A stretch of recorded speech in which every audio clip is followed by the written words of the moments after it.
ৰাতিপুৱা ভাত সাজ খাই বৰ ভাল লাগে ন বন্ধুসকল। ৰাতিপুৱা ভাত সাজ খাই ওলালোঁ মই কাৰ্বি আংলঙৰ ডিফু ষ্টেচনলৈ। ডিফুৰ পৰা গৈ আছোঁ মই ডিব্ৰুগড়লৈ, আৰু মই আৰু মোৰ লগৰ এজন গৈ আছোঁ। তো মাত দি দিয়াচোন তুমি এবাৰ। মই গৈ আছোঁ গাইছ। তো বন্ধুসকল, ই কেমেৰাৰ আগত নোলায় বাৰু, যি কি নহওক এই চাওক ইমান ধুনীয়া পৰিৱেশ, একদম চাৰিওফালে চাহ বাগান, আৰু চাহ বাগানৰ মাজে মাজে গৈ গৈ গৈ গৈ গৈ গৈ মই পালোহি এতিয়া বৰ্তমান ডিব্ৰুগড়ৰ বাণীপুৰৰ ষ্টেচন। বন্ধুসকল পুৰা ধুনীয়াকৈ মানে আহি পালোহি মই ডিব্ৰুগড়ৰ বাণীপুৰ ট্ৰেইন ষ্টেচনত। তো বন্ধুসকল বৰ্তমান মই ডিব্ৰুগড় আহি পালোঁ, আৰু ডিব্ৰুগড়ৰ পৰা ধামাকা ভিডিঅ' আপোনালোকে পাই থাকিব, আৰু মোৰ ফেচবুক পেজটো ফ'ল' কৰি থ'ব। গুড মৰ্ণিং বন্ধুসকল। যোৱাকালি একদম মানে মই ভিডিঅ' বনাবলৈ নোৱাৰিলোঁ, আৰু এতিয়া শুই উঠিছোঁ, গম পাইছেনে বন্ধুসকল। বৰ্তমান মই গা ধুই আহিলোঁ, আৰু বৰষুণ অলপ পৰি আছোঁ জানেনে। আজি বন্ধুসকল একদম তাই হাতেৰে মাংস খাম, কেনেকুৱা লাগে জনাম আপোনালোকক দেই। একদম মানে জীৱনত প্ৰথমবাৰ মই খাম, আৰু বনাই আছে আৰু ধুনীয়াকৈ বনাই আছে, মজাকৈ বনাই আছে।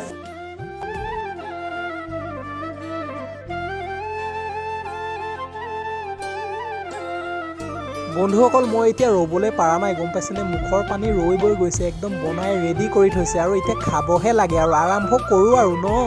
উফ, বাঁহগাজৰ লগত একদম গাহৰি বনাইছে। মই ক'লোঁ তাইক কেমেৰা আগত ওলোৱা তুমি ভালকৈ, কিন্তু তাই অকণমান লাজ কৰে, সেইকাৰণে মানে কেমেৰা আগত নোলায়। মই চেষ্টা কৰিম বাৰু আপোনালোকক কেমেৰাৰ আগত দেখাবলৈ, আৰু মই খালোঁ আকৌ দেই, একদম মানে মই ৰখিব পৰা নাই, কৈছিলোঁৱে ন।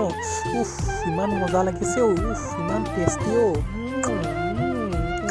গাহৰি তাই বনোৱা ভাত সাজ মানে জীৱনত মই প্ৰথমবাৰ খাইছোঁ ন। উফ, নকৈছোঁ আৰু ইমানেই ভাল লাগিছে নহয়, বঢ়িয়া বনাইছে আকৌ দেই। গাহৰিটো মানে বাঁহগাজৰ লগত বনাইছে, আৰু তাৰপিছত লোকেল মুৰ্গী আছিলে, সেইটো তিলৰ লগত বনাইছে। জীৱনত মই প্ৰথমবাৰ খাইছোঁ, আৰু লগতে মাছ আছে, মাছটো মই খোৱা নাই বাৰু, পাপৰ আছে, তাৰপাছত এইবিলাক আৰু। যিহেতু বন্ধুসকল মই কাৰ্বি আংলঙৰ পৰা আহিছোঁ ন, একদম টেটুগুৰিলৈকে খুৱাই পিনে মোক শকত কৰি পঠাবলৈ বিচাৰিছে মানে জানেনে। আৰু পাপৰ পিচ বেকাৰ পৰি আছিলে, একামোৰ মাৰি দিলোঁ, আৰু এই চালাড এপিচ খাই চাওঁ। চালাড মানে সেই গাজৰ এপিচ খাই চাইছোঁ, আৰু বিট আছে, তাৰপিছত নেখাওঁ, কিন্তু এতিয়া মই গাহৰি পিচ ট্ৰাই কৰি চাওঁ। গাহৰি তেল পিচ মানে মোৰ বহুতেই প্ৰিয়, তো খাই চাওঁ আৰু ন। বৰ ধুনীয়া দেই, ভাল লাগিছে দেই। আৰু বন্ধুসকল এইখিনিতে এষাৰ কথা কওঁ আপোনালোকক দেই, মোৰ ভিডিঅ'বোৰ চাই আপোনালোকে যদি ভাল পাইছে ন, তো আপোনালোকে মোক কেতিয়াবা ঘৰত নিমন্ত্ৰণো কৰিবলৈ পাৰে। ডেছক্ৰিপশ্যনত আপোনালোকক মোৰ নম্বৰটো দি দিম বুলি ভাবিছে নেকি? নিদিওঁ। ৰ'ব, বেয়া নাপাব আকৌ, এটা উপায় আছে, মোক চিঠি খামেৰে আপোনালোকে চিঠি পঠাব লাগিব।